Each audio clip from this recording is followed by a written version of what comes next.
Y'all, God just revealed something to me in the Bible that I have never seen before, and now I can't unsee it. Just listen to this. You'll see exactly what I'm saying. In Matthew chapter 14, we read about Jesus walking on water. But what if I told you Jesus walking on water is actually the shallow part of this story? Let me take you a little deeper to show you what's really going on. So in verse 28, Jesus is already on the water, and Peter calls out to him, "Lord, if it's you, tell me to come to you on the water." So Jesus says, "Come," and Peter went. Now this is where it gets interesting. Verse 30 says, "But when Peter saw the wind, he was afraid and began to sink." Now don't miss this. The wind didn't sink Peter.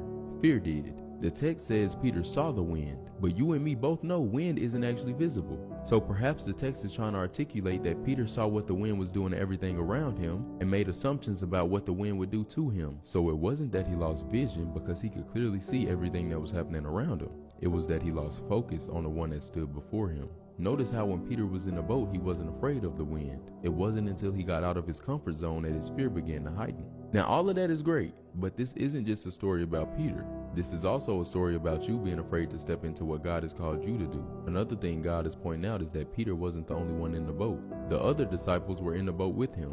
Peter was just the only one willing to answer the call. God uses this story to tell us several things, but here's two of them. Are you willing to take the step when the people closest to you don't support you? And can you stay focused on who's in front of you when it seems like everything is falling apart around you? I don't know who I'm talking to when I say this, but God will not allow you to walk into the unseen unless you're willing to step out into the unknown.